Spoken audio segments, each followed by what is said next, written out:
Bismillahirrahmanirrahim. Kita bahas soal nomor 1 ya. Di soal nomor 1 ini ada berbagai alat laboratorium kimia, ada pipet tetes, buret, ya, ini ada ada kerannya, ada statif dan klem. Ini klemnya, ini statifnya. Ada Erlenmeyer, ada termometer.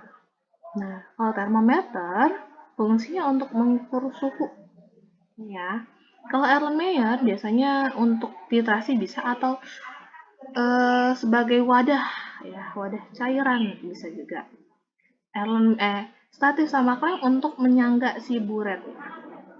Pipet tetes untuk memindahkan zat bisa juga. Nah, pipet tetes bisa digunakan untuk memindahkan zat entah asam atau basa ke Erlenmeyer, di mana asam sama basanya tidak diketahui konsentrasi. Nah, semisal di Erlenmeyer ada asam yang konsentrasinya tidak diketahui, maka setelah ditambahkan indikator asam basa dengan bantuan pipet tetes, nanti si asam yang ada di Erlenmeyer ini ditetesi oleh larutan basa dari buret sampai dia terjadi perubahan warna. Ketika terjadi perubahan warna, artinya dia sudah mencapai titik akhir titrasi. Titrasi harus segera dihentikan. Setelah titrasi dihentikan, itu menandakan bahwa dia sudah melalui titik ekivalen, di mana mol asamnya yang ada di Erlenmeyer sama dengan mol basa yang ada di buret. Jadi yang paling tepat untuk digunakan titrasi asam basa adalah nomor 2, 3, 4, dan nomor 1. Lalu, nomor 2, ini ada teori atom. Ini adalah percobaan Ernest Rutherford.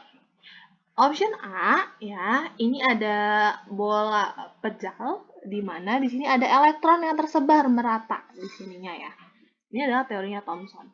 Sedangkan yang B, ini di dalamnya ada inti atom, ada kulit, ada lintasan-lintasan ya. Di mana di kulit pertama, lintasan pertama ada 2 elektron, lintasan kedua ada 8 elektron, lintasan selanjutnya adalah lintasan ketiga. Berarti lintasan atau kulit itu adalah N.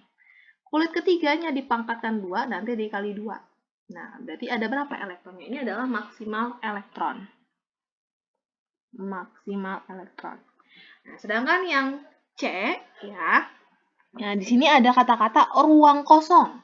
Nah, di sini ada ruang kosong. Di dalamnya ada inti atom.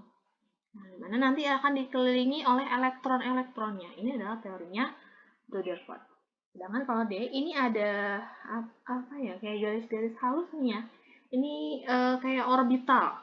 Nah, di mana orbital itu adalah tempat kemungkinan keberadaan elektron menurut mekanika kuantum. Sedangkan yang E ini hanya bola aja ya, bola pejal. Nah, ini dari teorinya Dalton, di mana bola pejalnya tidak dapat dibagi-bagi lagi.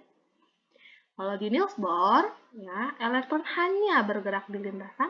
Kalau di mekanika kuantum, elektron kemungkinan keberadaan elektron bisa jadi ada di orbital. Yang dikatakan adalah kemungkinan, bukan kepastian, berbeda dengan Niels Bohr. Lalu, ya, ini yang ditanya adalah Ernest Rutherford, di mana ini ada radioaktif. Ketika dipancarkan, ada yang dipantulkan, ada yang diteruskan, ada yang dibelokkan. Ini teorinya Rutherford, maka yang C jawabannya. Lalu, nomor 3, ini ada notasi 2 unsur tak sebenarnya. Ada unsur A. Ini kemungkinannya angkanya 65 ya, bawahnya 30. Ini yang B, kemungkinannya angkanya 35, bawahnya 25. Angka yang paling besar adalah nomor massa. Berarti 65 adalah nomor massanya A atau AR-nya A. 35 adalah nomor massanya B atau AR-nya B.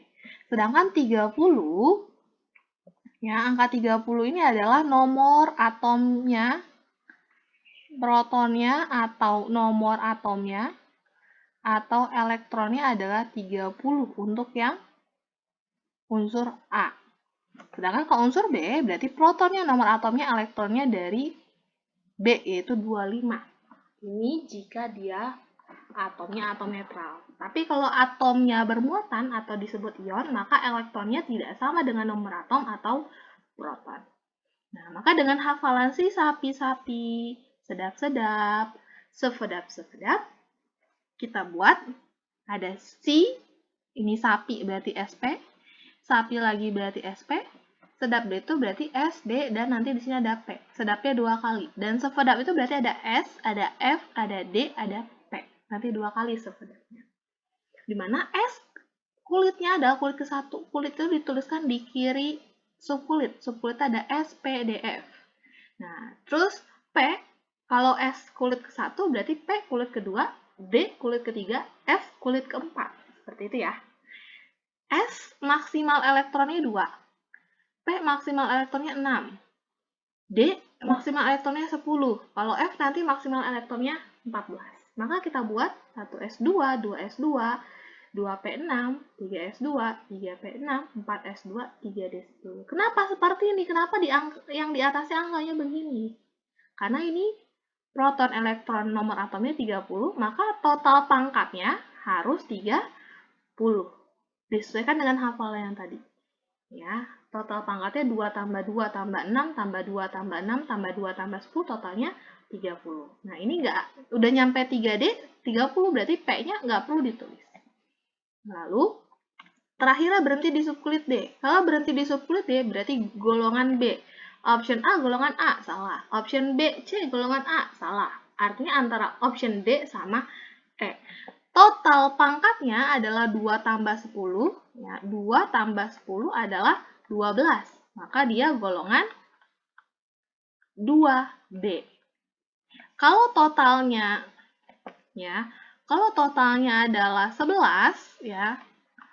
Total pangkatnya, kalau dia berhentinya di subkulit D, ya, berarti S pangkat X, D pangkat Z.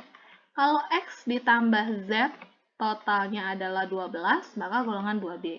Kalau totalnya adalah 11, maka golongan 1B. Kalau totalnya adalah 8 atau 9 atau 10, golongan 8B.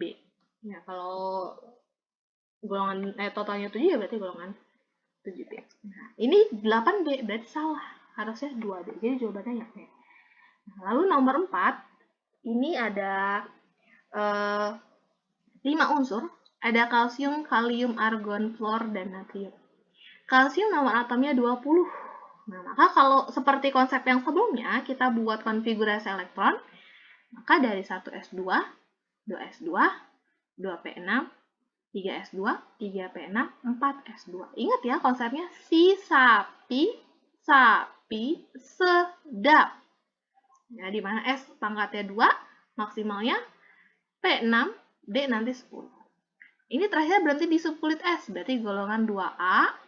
Nah, angka 1, 2, 3, 4, yang paling besar angka 4, berarti periode 4. Ini adalah periodenya. Ini adalah golongannya. Nah, terus yang kalium, berarti 1S2, 2S2, 2P6, 3S2, 3P6, 4S1. Kenapa 4S1? Karena proton elektron nomor atomnya 19. Berarti kalau pangkatnya di total harus 19. Nah, terakhir berhenti di subkulit S, maka golongan A. S pangkatnya 1 berarti 1A. Nah, di mana S ini kulitnya angka di kirinya 4, berarti periode 4. Nah, kalau argon dengan nomor atom 18, berarti konfigurasi elektronnya 1S2, 2S2, 2P6, 3S2, 3P6. Ya, di mana total pangkatnya harus sama dengan 18. Terakhir berhenti di 3P, P subkulit P. Maka pangkat P-nya 6 ditambah dengan pangkat S di sebelumnya, 2. Yang ini perlu nggak ditambah? Nggak perlu. Jadi yang kulitnya sama, ini sama-sama kulit ketiga. Total pangkatnya adalah 2 dan 6, yaitu 8. Maka golongan 8A, karena subkulitnya P. Angkanya yang paling tinggi adalah angka 3. 3, 2, dan 1 paling tinggi angka 3, maka periode 3. Terus yang F, jadi konfigurasi elektronnya 1S2, 2S2, 2P6, 3S2, 3P5. Kalau natrium, 1S2, 2S2, 2P6, 3S1. Ini terakhirnya di P, maka golongan A, 5 tambah 2, 7. Angka terbesarnya angka 3, periode 3. Ini terakhirnya S, berarti golongan A, pangkatnya 1, 1A. Ini 3S, 3 berarti periode 3. Kita sudah menentukan golongan periode dan konfigurasi elektron, kita buat tabel periodiknya. Ada periode 3 dan 4. Ini 3, 4. Ada golongan 1A, 2A, 8A, 7A. 1A, 2A, 7A, 8A. 1A, 2A, 3A, 4A, 5A, 6A, 7A, 8A. Gitu ya urutannya ya. Di golongan 1A periode 4 ada kalium. 1A periode 4 berarti kaliumnya ditulis di sini. 1A periode 3 ada natrium. 1A ini periode 3 berarti natriumnya ditulis di sini. 2A periode 4 kalsium berarti 2A. Periode 4 ya, ini 3 berarti bukan di sini. Di sini karena periode 4. 7A periode 3 fluor. 7A periode 3 berarti fluor. Bukan di sini tapi di periode 3 bukan 4. Nah, lalu 8A periode 3 argon. Nah, 8A periode 3 berarti ini adalah tabel periodiknya. Nah, lalu yang ditanya adalah jari-jari atom yang terbesar, energi ionisasi terbesar, dan keelektronegatifan terbesar.